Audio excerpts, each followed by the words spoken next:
En este vídeo vamos a estudiar el tema 12 del temario de Historia del Mundo Contemporáneo de primero de bachillerato, que lleva por título La Guerra Fría. Entendemos por Guerra Fría el periodo que va desde el final de la Segunda Guerra Mundial hasta aproximadamente el año 1991, es decir, un periodo de aproximadamente medio siglo caracterizado por el enfrentamiento entre dos bloques antagónicos: el bloque comunista, liderado por la Unión Soviética, y el bloque capitalista, liderado por Estados Unidos. Estos dos bloques competirán por la hegemonía mundial. Para entender cómo se forman estos bloques, debemos remontarnos a los años 40, al final de la Segunda Guerra Mundial y a la posguerra inmediatamente posterior. Como recordaremos de temas anteriores, el futuro orden mundial para después de la Segunda Guerra Mundial se decidió en una serie de conferencias internacionales a las que asistieron los líderes de las potencias aliadas, de las potencias que habían derrotado a Hitler y a las potencias del eje. Las principales conferencias fueron las de Yalta y Potsdam. En estas conferencias se acordó que una parte de Europa quedaría bajo la influencia de la Unión Soviética, es decir, toda la parte oriental, y la parte occidental quedaría bajo la órbita de Estados Unidos y de Gran Bretaña. Europa Oriental, es decir, todas aquellas zonas que habían sido liberadas del yugo nazi por las tropas soviéticas, por el Ejército Rojo, poco a poco fueron instaurando regímenes comunistas. Estos regímenes comunistas reciben el nombre de democracias populares, que no son democracias, sino que son regímenes comunistas de partido único. Esto va sucediendo entre 1945 y 1949. Uno tras otro, en esos países se van instaurando gobiernos donde solo va a estar el Partido Comunista. Estos países son Polonia, la República Democrática Alemana, Checoslovaquia, Hungría, Rumanía, Bulgaria, Yugoslavia y Albania. Más adelante veremos que hay diferencias entre estos países y sobre todo en lo que respecta a su relación con la Unión Soviética. La respuesta de Estados Unidos a este avance del comunismo fue el llamado Plan Marshall. El Plan Marshall es la puesta en práctica de la llamada doctrina Truman. El presidente Truman, que había sustituido a Roosevelt como presidente de Estados Unidos, alarmado ante la expansión del comunismo, decretó que había que contenerlo al coste que fuese. Así, en 1947, su secretario de Estado, su ministro de Asuntos Exteriores, el general Marshall, elaboró un plan de ayuda económica para los países europeos que habían sufrido la destrucción de la guerra. Para ello se creó la Organización Europea para la Cooperación Económica. Muchos países se vieron beneficiados de esta ayuda y, lo más importante, incluso los países que habían sido derrotados, como Alemania o Italia. Estos países también recibieron ayuda económica para poder reconstruirse. Todo esto se hacía aprendiendo de los errores del Tratado de Versalles, donde recordemos que, por ejemplo, Alemania se la había humillado y se la había obligado a pagar unas reparaciones de guerra muy elevadas. Con esta ayuda económica se intentaba evitar que pudiese haber un rebrote del nacionalismo más adelante basado en el revanchismo. Como decimos, esta ayuda económica de Estados Unidos va llegando a todos los países de Europa.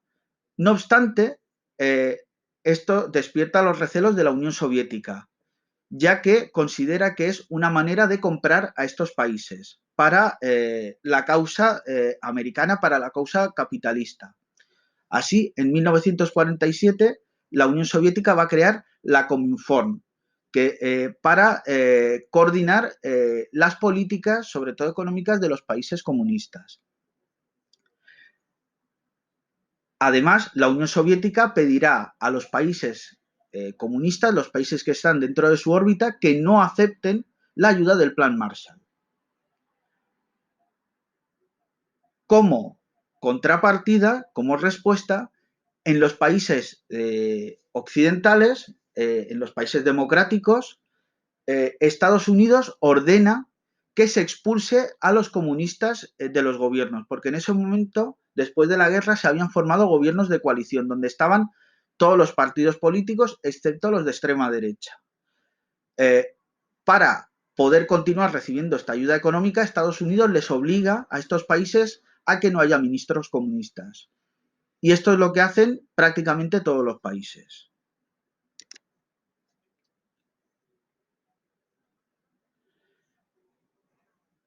Uno de los primeros choques, por no decir que el primer gran choque, fue a raíz de la partición de Alemania. Después de ser derrotada, Alemania fue dividida en zonas de ocupación. Hubo algunas zonas que se entregaron a otros países, por ejemplo, toda la parte de Prusia fue entregada a Polonia, y lo que quedó de Alemania fue dividida en 4 zonas de ocupación. Una parte británica, otra francesa, otra norteamericana y otra soviética. Es decir, las 4 potencias vencedoras de la Segunda Guerra Mundial. Además, la propia ciudad de Berlín, que se encontraba dentro de la zona soviética, fue dividida a su vez en 4 zonas de ocupación. Una zona soviética, otra francesa, otra británica y otra norteamericana. Todo esto era para ver qué se hacía con Alemania de cara a un futuro. Si definitivamente se desmembraba el país para evitar por decirlo así, un cuarto Reich, o si se decretaba la unificación de Alemania. Sin contar con la opinión de los soviéticos, los aliados occidentales, británicos, franceses y norteamericanos, acuerdan unificar las 3 zonas que tenían de ocupación, unificarlas económicamente, creando una nueva moneda que es el marco alemán, que funcionará como moneda única de las 3 zonas, de la británica, de la francesa y de la estadounidense. La respuesta soviética será decretar el bloqueo de Berlín, es decir, cerrarán completamente las carreteras a cal y canto con el objetivo de aislar la zona aliada de Berlín, es decir, Berlín Occidental, y presionar así a los aliados. No obstante, el presidente Truman y sus aliados ponen en marcha un puente aéreo, es decir, un sistema de suministros por vía aérea para abastecer a Berlín Occidental. Stalin acepta esta derrota y levanta el bloqueo a Berlín. No obstante, quedaba claro cuál iba a ser el futuro de Alemania, es decir, la división ya era inevitable. En el año 1949, la zona ocupada por Gran Bretaña, Francia y Estados Unidos creará la República Federal Alemana, con capital en la ciudad de Bonn. Aquí se instaurará un sistema democrático, libre, con partidos políticos y un sistema económico capitalista. La zona soviética se convertirá en la República Democrática Alemana, con capital en Berlín Oriental. Y aquí se instaurará un sistema de partido único, una democracia popular, un régimen comunista.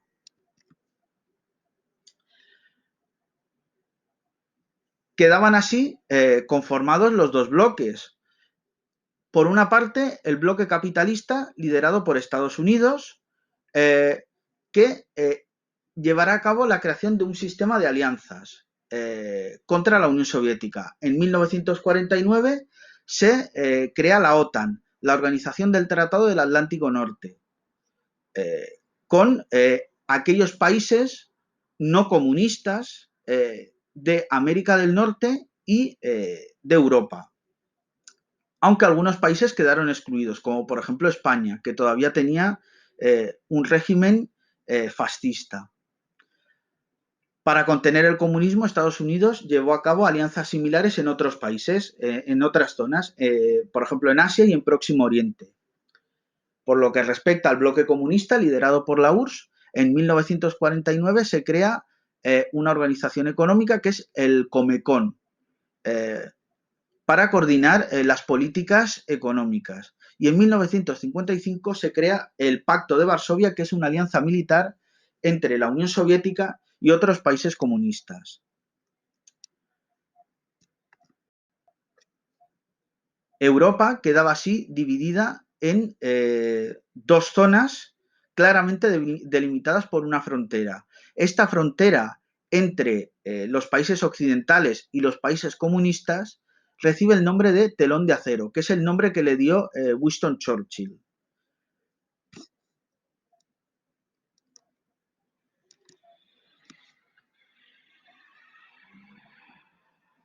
A continuación, vamos a ver en qué consisten estos dos bloques. Por un lado, tenemos el llamado bloque capitalista, mal llamado bloque democrático también. Este bloque capitalista está liderado por Estados Unidos. La alianza militar que coordina su esfuerzo militar es la OTAN, la Organización del Tratado del Atlántico Norte, que son, como hemos dicho, los países de América del Norte, Canadá y Estados Unidos, y los países europeos no comunistas. La mayor parte de los países no comunistas, ya que hay algunos países que no son comunistas, pero no se integran en la OTAN, como por ejemplo Austria, Finlandia, que se declaran neutrales, Suiza también, o incluso España, que no es aceptada en la OTAN porque todavía tenía un régimen de inspiración fascista. En cualquier caso, todos los países del bloque capitalista tienen un sistema económico de libre mercado, un sistema económico capitalista. El sistema político será predominantemente la democracia liberal, aunque habrá algunos países donde habrá dictaduras anticomunistas. Por ejemplo, Portugal, que incluso fue aceptado en la OTAN. Lo mismo pasará con otros países, sobre todo de Latinoamérica. Es decir, países donde en un momento dado se instaura una dictadura, frecuentemente militar, de carácter anticomunista. Por lo que respecta al bloque comunista, este está liderado por la Unión Soviética. Su alianza militar, en contraposición a la OTAN, será el Pacto de Varsovia, firmado en 1955. En el caso de estos países, el sistema económico será comunista, es decir, el Estado controlará completamente la economía y no habrá prácticamente iniciativa privada. El sistema político son las llamadas democracias populares, en realidad dictaduras de partido único, del Partido Comunista.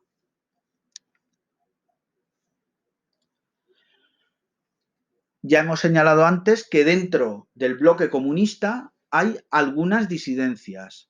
La primera disidencia es la de la Yugoslavia del mariscal Tito. Durante la Segunda Guerra Mundial, Yugoslavia había sido liberada de los nazis, sobre todo gracias a la lucha de los partisanos comunistas, más que a la ayuda del ejército soviético.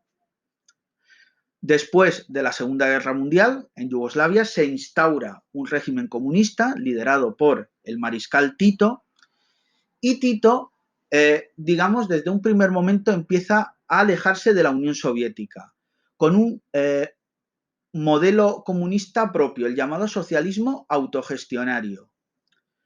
Además, Tito intenta mantener buenas relaciones con Occidente. Por ejemplo, acepta ayuda del Plan Marshall, cosa que la Unión Soviética había vetado para los países comunistas.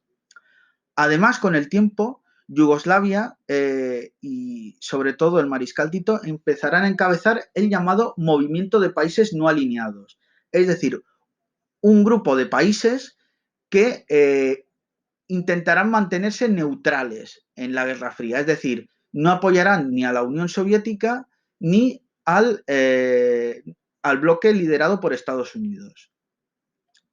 Otro caso, la China de Mao. Después de la muerte de Stalin, en 1953, la Unión Soviética empieza a alejarse del espíritu de Stalin, es decir, de ese espíritu represivo y duro. El llamado periodo de la desestalinización. Mao esto lo verá como una traición y romperá lazos con la Unión Soviética. Otro caso es el de la Albania de Enver Hoxha, que también se alejará de la Unión Soviética después, durante el periodo de la desestalinización, se intentará acercar un poco a la China de Mao, pero en general se mantendrá como un país muy hermético y muy aislado, y como un país también relativamente pobre.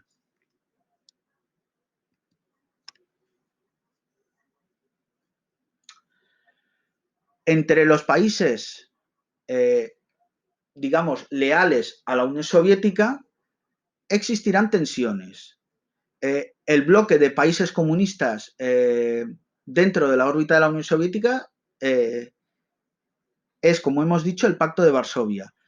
En estos países habrá algunas tensiones, algunos conflictos internos, siendo los principales los tres que vamos a enumerar. En primer lugar, la Revolución Húngara de 1956. En ese año, los líderes comunistas húngaros intentan hacer una apertura, podríamos decir, de carácter democrático. No obstante, la Unión Soviética no lo ve con buenos ojos y envía al ejército para reprimir este intento casi de rebelión. Esta invasión de Hungría será ampliamente condenada por la comunidad internacional. Después, en 1961,